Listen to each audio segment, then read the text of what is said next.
भारत की योगतंत्र परक जितनी भी प्राचीन विद्याएं हैं, उन्हें में एक विद्या है आकाशगामिनी विद्या। यह विद्या अत्यंत रहस्यमयी और महत्वपूर्ण है। दीर्घकाल तक मैंने इस विद्या पर स्वतंत्र रूप से जितना शोध और अन्वेषण किया और उसके आधार पर जितना जो कुछ लिखा, वह अपने आप में एक अत्यंत महत्वपूर्ण विषय है। खैर, आकाशगामिनी विद्या से योगियों को ऐसी रहस्यमयी शक्तियां प्राप्त हो जाती हैं, जिनसे वे अपने शरीर को हल्का बनाकर हवा में उठ जाते हैं और इच्छानुसार आकाश में संचरण विचरण करते हैं। वास्तव में इस विद्या के अंतर्गत जो ध्यानयोग की विशेष क्रिया है, उसके बल पर पृथ्वी के गुरुत्वाकर्षण से शरीर का संबंध टूट जाता है, जिसके फलस्वरूप शरीर भारहीन होकर शून्य में तैरने लगता है। संसार में जितने भी प्राणी हैं, उनमें मनुष्य ही एक ऐसा प्राणी है जिसके शरीर की रचना सबसे भिन्न और विलक्षण 97,883 के शरीर में कुल 72,000 नस नाड़ियां हैं, जिनमें एक नाड़ी है सुषुम्ना नाड़ी। इसमें कुछ भी नहीं है, इसलिए इसे शून्य नाड़ी भी कहते हैं। सच पूछा जाए तो आकाशगामिनी विद्या का संबंध इसी रहस्यमयी शून्य नाड़ी से है। इस नाड़ी के दोनों सिरे बंद रहते हैं। यदि संयोगवश अथवा किसी कारणवश दोनों में से कोई एक बंद सिरा खुल जाए तो मनुष्य बिना किसी साधना अथवा यौगिक क्रिया के हवा में उठने लग जाएगा। एबिला की संत टेरेसा जब उपासना के समय ध्यानावस्था में होती थीं तो कभी कभी धरती से ऊपर उठ जाती थीं। उनके कहने पर उनकी शिष्याएं उन्हें नीचे खींचने का प्रयत्न करतीं, फिर भी वे उन्हें नीचे नहीं ला पाती थीं। ऐसी ही एक घटना कान 1852 में मैसाचुसेट्स के बाई नामक स्थान पर बड़े ही रहस्यमय ढंग से घटी थी। श्रीमती चैंसी का दायां हाथ अचानक ही ऊपर उठने लगा और धीरे धीरे इतना ऊंचा उठ गया कि उसने श्रीमती चैंसी के शरीर को ऊपर खींचकर छत और फर्श के बीच में लटका दिया। इसी प्रकार की हवा में उड़ने की शक्ति अनायास ही डी होम नामक व्यक्ति को प्राप्त हो गई थी। सन 1868 में लंदन के एक विशेष समारोह के अवसर पर वो अचानक ही कमरे की फर्श से उठकर छत पर जा लगे थे। इनके बाद वे उड़ते हुए तीसरी मंजिल की खिड़की से बाहर निकल गए और बीच हवा में उड़ते हुए दूसरी खिड़की से अंदर आ गए। उनके इस अनोखे कार्य को देखकर वहां उपस्थित अनेक विशिष्ट व्यक्ति आश्चर्यचकित रह गए थे। प्राचीन कथाएं भी हैं जब देवता या राक्षस दोनों या तो अपने यानों से या स्वयं आकाश मार्ग से तुरंत किसी दूसरी जगह उपस्थित हो जाते थे। योग तंत्र की 64 विद्याओं में से एक है आकाशगामिनी विद्या। ये प्राचीन विज्ञान है जिसे जानने वाला व्यक्ति आकाश मार्ग से सर्वत्र विचरण कर सकता है। नदी, पहाड़, जंगल, समुद्र कोई भी उसकी यात्रा में बाधक नहीं बन सकते हैं। इस रहस्यमयी विद्या के अनेक उदाहरण हैं। प्राचीन साहित्य में इस विधा के द्वारा संपूर्ण जम्मू द्वीप को यात्रा करते वे नारद भी तीनों लोकों में सवच्छद विचरण कर पाते थे। रावण को इस विद्या का आचार्य ही कहना उपयुक्त होगा। उसने आकाशगामिनी विद्या के विज्ञान की सहायता से पुष्पक विमान बनाया और हेमवती विद्या द्वारा अथाह स्वर्ण बनाकर संपूर्ण लंका को ही स्वर्णमयी बना। ये सिद्धि प्राप्त करने के लिए रावण ने ऐसा पारद तैयार कर लिया था जिसे नाभि में धारण कर लेने से वह जन्म मरण के भय से मुक्त हो सकता था। ऐसे सिद्ध पारद को अमृत कहा गया है। रावण की मृत्यु तभी संभव हो सकी जब राम ने अपने 31वें बाण से उस पारद को नष्ट कर दिया था। दूसरी शताब्दी में भी इस विद्या के जीवित रहने का प्रमाण मिलता है। उत्तरी भारत के आयावत प्रनत में नागवंश के अनेक प्रतापी राजा हुए इस अवधि ने, जिन्होंने इस रहस्यमयी विद्या को पुनर्जीवित करने का प्रयास किया। इनमें अहित्र के राजा वासुकी के असाधारण प्रतिभाशाली पुत्र नागार्जुन का नाम प्रसिद्ध है। नागार्जुन के गुरु थे पदलिप्त। उन्होंने नागार्जुन को आकाशगामिनी विद्या बतलाई। गुरु पदलिप्त नित्य आकाश मार्ग से तीर्थ यात्रा करते थे, जिन्होंने नागार्जुन की सेवा से प्रसन्न होकर उन्हें आकाशगमन के सभी रहस्यों से परिचित करा दिया था। इसके बाद गुप्त काल में चंद्रगुप्त विक्रमादित्य के शासन काल में व्याडी नाम के एक रसायन शास्त्री ने काफ़ी परिश्रम के बाद आकाशगामिनी विद्या प्राप्त की थी। उन्होंने इस विषय पर एक पुस्तक भी लिखी थी जो अब अप्राप्य है। इसके बाद आकाशगामिनी विद्या के विषय में कोई स्पष्ट उल्लेख नहीं मिलता। इसका कारण ये था कि इससे संबंधित साहित्य नष्ट हो गया। हिंदुकुश पर्वतमाला को पार कर बर्बर असभ्य आक्रमणकारी यहाँ आए। उन्होंने मंदिरों और विश्वविद्यालय के अथाह धन और ज्ञान को लूटा और दुर्लभ पुस्तकों तथा प्राचीन ग्रंथों को जलाकर नष्ट कर डाला। सबसे अधिक क्षति का सामना नालंदा विश्वविद्यालय को करना पड़ा। पूर्व मध्यकाल में केवल यही एक विश्वविद्यालय बचा था जहां अनेक प्रकार की प्राचीन और रहस्यमयी विद्याएं जीवित थीं। आचार्य गौणपाद, अनंगवज, गोरक्षनाथ, चरपटीनाथ, नागसेन आदि सिद्ध उस युग के असाधारण प्रतिभाशाली विद्वान थे। आणभट्ट के अनुसार सिद्ध तपस्वियों का साधना स्थल श्री पर्वत था, जो वर्तमान नागार्जुन क्रीड़ा स्थल के निकट नरहत पहाड़ है। आज भी हिमालय की सुरम्य घाटियों, गिरी गुफाओं और दुर्गम स्थानों में प्राचीन विद्याओं के गौरव से मंडित अनेक सिद्ध पुरुष निवास कर रहे हैं। सिद्ध पारद द्वारा उन्होंने शरीर को काल के बंधनों से मुक्त कर लिया है। आकाशगामिनी विद्या द्वारा वे इच्छानुसार यत तंत्र विचरण करते रहते हैं।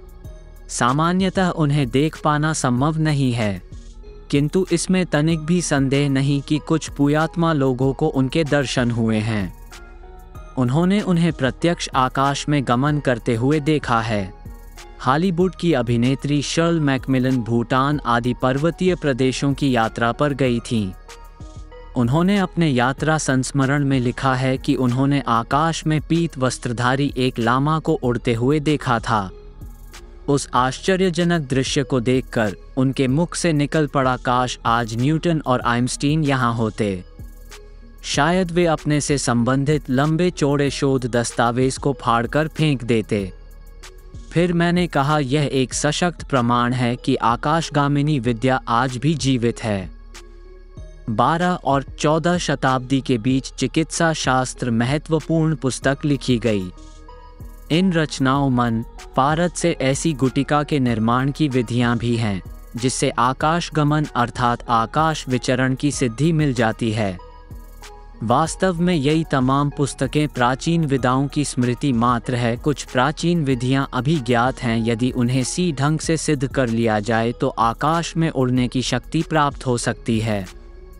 ऐसी ही एक विधि 8वीं शताब्दी में आदि शंकराचार्य के गुरु द्वारा रस हृदय तंत्र में लिखी गई है, जो इस प्रकार है। सर्वप्रथम पारद को घूमबंदी बनाएं।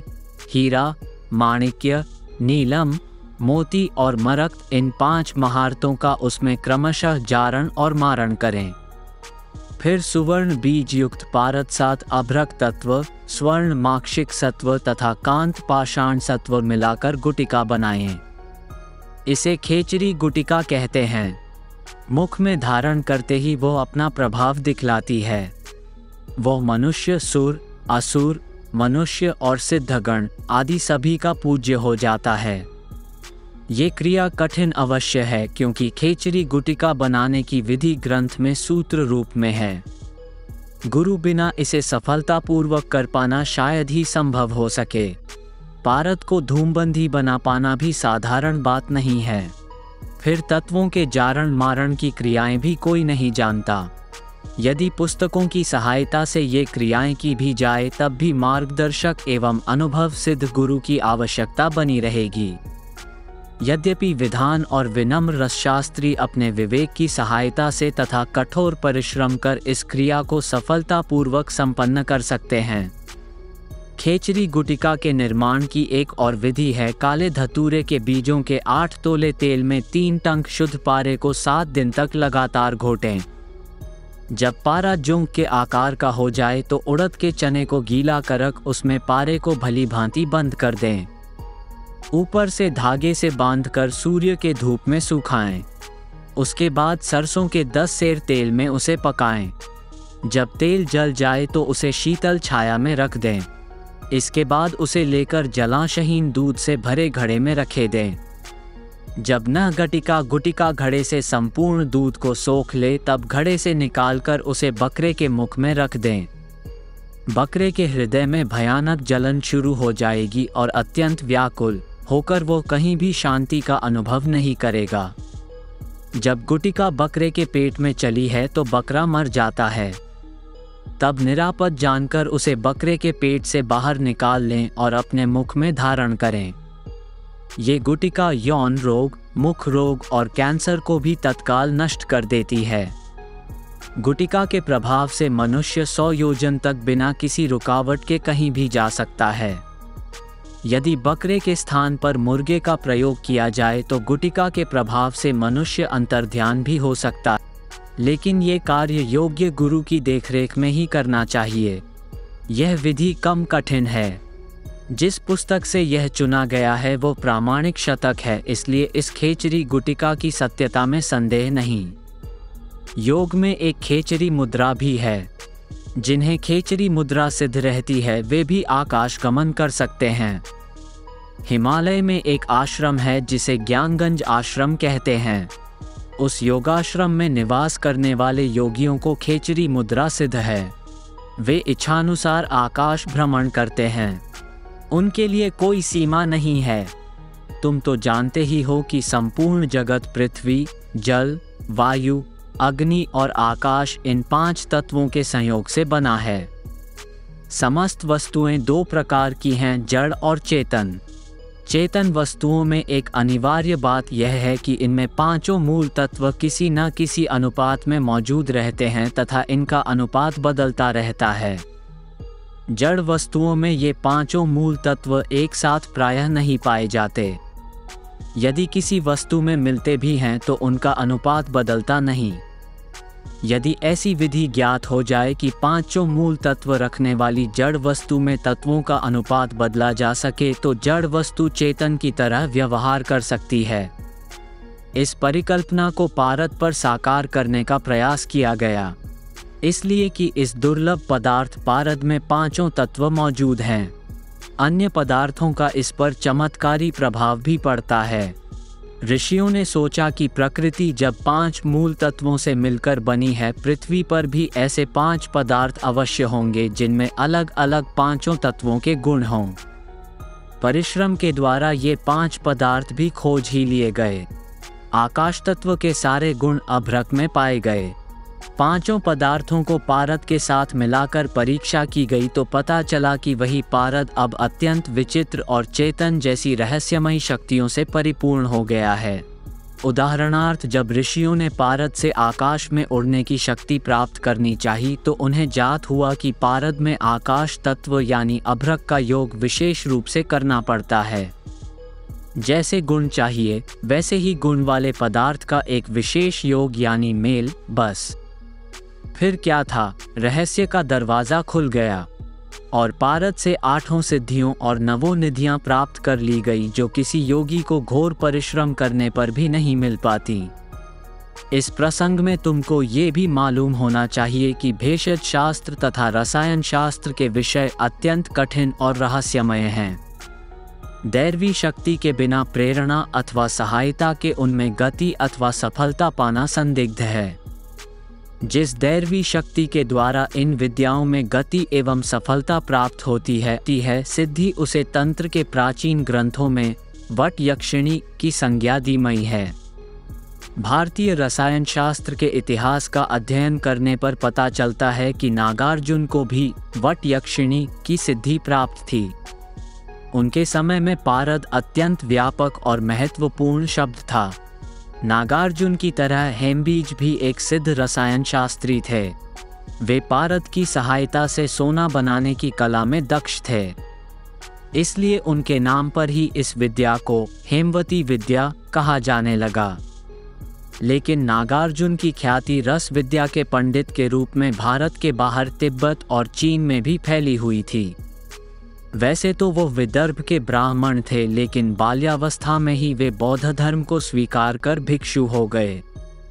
वे बहुत दिनों तक नालंदा विश्वविद्यालय में मुख्य अधिष्ठाता भी रहे थे। व्यापकता के कारण रस का पर्याय ही समझा जाने लगा। लोग उसे रस शब्द से भी संबोधित करने लगे। काफ़ी लंबे अरसे तक रसायन पारद का शास्त्र रहा, जिसके आधार पर रसेश्वर दर्शन का निर्माण हुआ। शैव दार्शनिकों का एक संप्रदाय रसेश्वर दर्शन का भी अनुयायी है, जिसका सिद्धांत यह है कि जीवन मुक्ति की प्राप्ति का उपाय दिव्य शरीर का पाना है। व्याधिग्रस्त शरीर से न साधना हो सकता है, न तो ब्रह्म का साक्षात्कार ही संभव है। इसलिए शरीर को रोग रहित, व्याधि रहित, दिव्य और दृढ़ होना आवश्यक है। इसी का नाम पिंड तीर्थ है। एकमात्र यह कार्य सिद्ध पारद द्वारा ही संभव है। योगियों ने पारद को शकर का वीर्य और अभ्रक को पार्वती का रज के रूप में स्वीकार किया है। इन दोनों के संयोग से जो भस्म तैयार होता है वह शरीर को दिव्य रोग रहित बनाने में पूर्ण सक्षम है। शरीर के भीतर प्राण और बाहर पारद, इन दोनों के उचित प्रयोग से ही योगीगण अक्षय यौवन संपन्न, कालनई और दिव्य शरीर के होते हैं। पारद का पर्याय रस है और वह रस ईश्वर है। उस रस को 18 प्रकार के संस्कारों द्वारा सिद्ध करना पड़ता है। रस की इसी उपयोगिता के कारण ईश्वर कहा जाता है। रसेश्वर दर्शन का यही सिद्धांत है। इस दर्शन से संबंधित कई ग्रंथ हैं। तिब्बत में भी पारद अथवा रस से संबंधित अनेक महत्वपूर्ण ग्रंथ हैं। लेकिन सबसे अधिक महत्वपूर्ण बौद्ध तंत्र है, जिसके लेखक नागार्जुन हैं। महायान संप्रदाय के इस तंत्र का नाम रसरत्नाकर है। आकाशगामिनी विद्या की सिद्धि के मूल में एकमात्र पारद ही है। ऋषियों का तरीका कुछ सीमा तक रसायन, नाभिकीय, भौतिकी, तत्व विज्ञान का मिला जुला रूप था। फिर भी क्वांटम भौतिकी के आधार पर अंशत इसे समझाया जा सकता है। क्वांटम यंत्र विज्ञान के अनुसार पारद के परमाणु के नाभिक में प्रोटॉन 80 और न्यूट्रॉन 120 होते हैं। यह एक ऐसा तत्व है जिसके आगे के तत्वों में नाभिक उत्तरोत्तर जाता है तथा पीछे के तत्वों में नाभिक होता जाता है। अब यदि पारद के परमाणुओं का संयोग अभ्रक जैसे धन पदार्थ में कर दे तो अश्रकीय पारद के परमाणुओं के बीच 2 बल काम करेंगे। एक तो हटाव बल और दूसरा आणविक बल। इस कारण पारद बद्ध हो जाएगा और अग्नि का उस पर कोई प्रभाव नहीं पड़ेगा। अब अगर पारद के साथ चुंबक पत्थर तथा तांबे, सोने आदि के परमाणुओं का सहयोग कराया जाए तो प्रबल खिंचाव के कारण कुछ इलेक्ट्रॉन नाभिक के भीतरी पहुंच जाते हैं और पारद के भौतिक गुणों में बदलाव आ जाता है। ये अतिरिक्त कण के भीतर पहुंचकर प्रोटॉन और न्यूट्रॉनों के अनुपात को बदलते हैं। जब यह अनुपात 1 से अधिक हो जाता है तो पारद रेडियोएक्टिव बन जाता है। इस तरह पारद का नाभिक सूक्ष्म गामा किरणों के उत्सर्जन का एक स्थायी स्रोत बन जाता है। अतः जब पारद का नाभिक ऊर्जा के स्रोत की भांति भी व्यवहार करे और अभ्रक के परमाणुओं द्वारा विद्युतीय हटाव का अनुभव भी करे तो इन दोनों विपरीत बलों के कारण उसका जड़त्व समाप्त हो जाता है तथा उसमें संलग्न वस्तुओं का जड़त्व शून्य करने की क्षमता भी आ जाती है। इस तरह पारद से आकाश गमन की क्रिया पूर्ण होती है। प्राचीन तथा आधुनिक दोनों दृष्टिकोणों से विचार करके यही निष्कर्ष निकलता है कि पारद की सहायता से आकाश गमन संभव है। प्राचीन ग्रंथों में दिए गए आकाश यात्राओं का वर्णन भी कल्पना नहीं है। ये वास्तव में एक सत्य एवं पूर्णतः वैज्ञानिक तकनीक है, परंतु उन लोगों को ये ज्ञात नहीं है प्रकृति नियम के विरुद्ध संसार में कुछ भी असामान्य नहीं होता जिसे लौकिक और चमत्कार कहा जाता है। वो सब प्रकृति के नियम के अंतर्गत ही होता है, प्रकृति के विरुद्ध कुछ भी नहीं। हमारे ज्ञानेंद्रियों की सीमा है और उन सीमाओं के बाहर कोई कार्य होता है तो उस पर हम सहज रूप से विश्वास नहीं कर पाते, उसे दैवी चमत्कार कहकर नमस्कार कर लेते हैं। हमारे भीतर असीम नैसर्गिक और परानैसर्गिक शक्तियों का विपुल भंडार है। सबसे पहले हमें उन शक्तियों को पहचानना चाहिए। जब तक हम उन्हें नहीं पहचानते, नहीं समझते, तब तक हमारी इंद्रियां उन सीमाओं में बंधी रहेगी और हमें आश्चर्यजनक पालौकिक शक्तियों को समझने व प्रयोग में रोकती रहेंगी। हमारे धर्म ग्रंथों में विस्तार से बहुत कुछ लिखा है। कभी कभी विभिन्न रूपों में विभिन्न प्रकार के दृष्टांत सामने आते भी हैं। लेनिन रूप से उसकी पुष्टि पूर्णतया नहीं हो पाती है, जिसका एकमात्र कारण ये है कि विज्ञान की अपनी एक सीमा है। लेकिन ये कहना अतिशयोक्ति न होगी कि पश्चिम देशों में परामनोविज्ञान का आश्रय लेकर रहस्यमय गूढ़ विषयों पर शोध और अन्वेषण कार्य व्यापक रूप से किया जा रहा है। परिणाम भी देखने को मिल रहा है। परामनोविज्ञान तथ्यों के गूढ़ और गोपनीय रहस्य अपने आप में अत्यंत जटिल है। मैंने स्वतंत्र रूप से तंत्र मंत्र तथा परामानसिक जगत से संबंधित विषयों पर शोध और अन्वेषण कार्य शुरू किया, जहां तक भारी सफलता मिली। अगर आपको हमारा ये प्रयास अच्छा लगता है तो अपने इस चैनल को ज़्यादा से ज़्यादा सहयोग करें